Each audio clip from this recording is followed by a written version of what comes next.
నమస్తే. ఈరోజు ఒక ఇంపార్టెంట్ ఇన్ఫర్మేషన్ తీసుకొని వచ్చాను. హైదరాబాద్ దేశవ్యాప్తంగానే కాదు ప్రపంచవ్యాప్తంగా అభివృద్ధి చెందిన నగరాల్లో తనకంటూ ఒక బ్రాండ్ ఇమేజ్ ని క్రియేట్ చేసుకున్న మహానగరం ఎంత అభివృద్ధి చెందిందో అంత అందంగా కనిపిస్తోంది. అలాంటి అందమైన నగరంలో ప్రజలు ఇక్కట్లు కూడా అంతే దారుణంగా ఉంటాయి. ట్రాఫిక్ లో నగరవాసుల ఇబ్బందులు వర్ణనాతీతం. ట్రాఫిక్ లో సిగ్నల్స్ దగ్గర గంటల తరబడి వెయిట్ చేయాల్సిందే. ఇదంతా నార్మల్ డేస్ లో. ఇక వర్షం పడితే అత్యంత ఇబ్బందికరంగా ఉంటుంది ట్రాఫిక్ పరిస్థితి.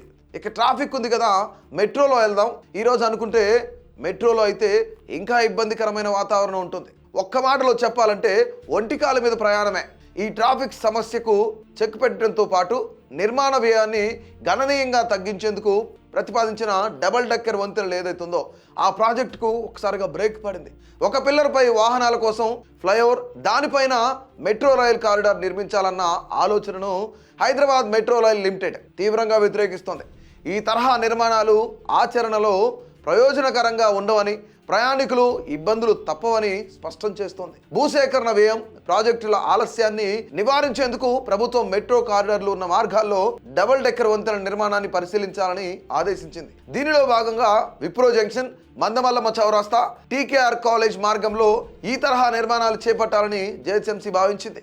అయితే ఈ ప్రతిపాదనను హెచ్ఎంఆర్ఎల్ తిరస్కరించింది. నాగ్పూర్, జైపూర్ వంటి నగరాల్లో ఇలాంటి వంతెనల వల్ల ప్రజలు ఇబ్బందులు పడుతున్నారని మెట్రో అధికారులు తమ సమావేశాల్లో పేర్కొన్నట్లు సమాచారం. డబుల్ డెక్కర్ నిర్మాణాల్లో మెట్రో స్టేషన్లు చాలా ఎత్తులో నిర్మించాల్సి వస్తుంది.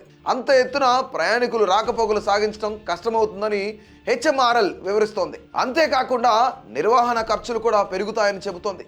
ఈ కారణాల రీత్యా డబుల్ డెక్కర్ మోడల్ ఆచరణ సాధ్యం కాదని తేల్చి చెప్పింది. హెచ్ఎంఆర్ఎల్ నిర్ణయంతో ఇకపై ఫ్లైఓవర్లు, మెట్రో కారిడార్లను వేరువేరుగానే నిర్మించనున్నారు. దీనివల్ల రహదారులను 150 నుంచి 200 అడుగుల వరకు విస్తరించాల్సి ఉంటుంది. మహానగరంలో ప్రాజెక్టుల వ్యయంలో దాదాపు 40 నుంచి 50% భూసేకరణకే సరిపోతుందన్న తరుణంలో ఈ నిర్ణయం వల్ల ప్రభుత్వ ఖజానాపై మరింత భారం పడనుంది. ఖర్చును, సమయాన్ని ఆదా చేస్తుందనుకున్న డబుల్ డెక్కర్ వంతెనల ప్రణాళిక ప్రస్తుతానికి పక్కకు వెళ్ళినట్టే కనిపిస్తోంది. హెచ్ఎంఆర్ఎల్ నిర్ణయంతో నగరవాసులు ఒక్కసారిగా నిరాశకు గురయ్యారు. మరి ఈ మహానగరంలో ట్రాఫిక్, ప్రజలు పడుతున్న ఇబ్బందులను ప్రభుత్వం ఏ విధంగా అధిగమిస్తుందో వేచి చూడాలి. మరి ఇలాంటి ఇన్ఫర్మేషనే కాదు, మీ ప్రాంతాల్లో ఏదైనా సమస్య ఉందా, వెంటనే ప్లే స్టోర్లో అభినవ్ భారత్ యాప్ డౌన్లోడ్ చేసుకోండి.